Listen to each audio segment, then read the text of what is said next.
ദ്രവമാലിന്യ സംസ്കരണത്തിന്റെ കാര്യത്തിൽ കേരളം സ്വയം പര്യാപ്തത കൈവരിച്ചുവെന്ന് മന്ത്രി എം.പി. രാജേഷ്.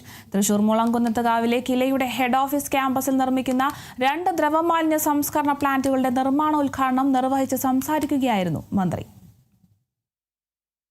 കേരളത്തിൽ 6 മാസങ്ങൾ കൊണ്ട് സാനിറ്ററി മാലിന്യങ്ങൾ പൂർണ്ണമായും സംസ്കരിക്കുന്നതിന് വേണ്ട സംവിധാനങ്ങൾ ഉണ്ടാക്കും. ഇതിനായി 4 മേഖലകളിലായി 4 റീജിയണൽ പ്ലാന്റുകളുടെ നിർമ്മാണം പുരോഗമിച്ചു വരികയാണെന്നും 6 മാസങ്ങൾ കൊണ്ട് ഇതിന്റെ നിർമ്മാണം പൂർത്തീകരിക്കുമെന്നും മാലിന്യ നിർമ്മാർജ്ജന കാര്യത്തിലും കില മാതൃകയാണെന്നും മന്ത്രി കൂട്ടിച്ചേർത്തു. ഞാൻ വിചാരിക്കുന്നത് കേരളത്തിൽ ഏറ്റവും കൂടുതൽ മാലിന്യ സംസ്കരണ പ്ലാന്റിന്റെ നിർമ്മാണോദ്ഘാടനവും പൂർത്തീകരണോദ്ഘാടനവും നടത്തി മന്ത്രിയായിരിക്കുന്നത്.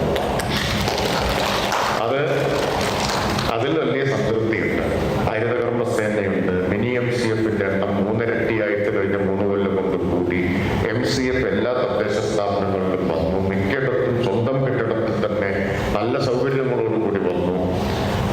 RRFന്റെ എണ്ണം ഇരട്ടിയായി. റീസൈക്കിൾ ചെയ്യുന്ന മാലിന്യത്തിന്റെ അളവ് ഗണ്യമായിട്ട് കൂടി. റീസൈക്കിൾ ചെയ്യാൻ പറ്റാത്ത റിജക്ട് വേസ്റ്റ് RDF ആക്കാൻ, പൂർണ്ണമായും RDF ആക്കാൻ ആവശ്യമായിട്ടുള്ള അത്ര പ്ലാന്റുകൾ നമ്മൾ സ്ഥാപിച്ചു കഴിഞ്ഞു.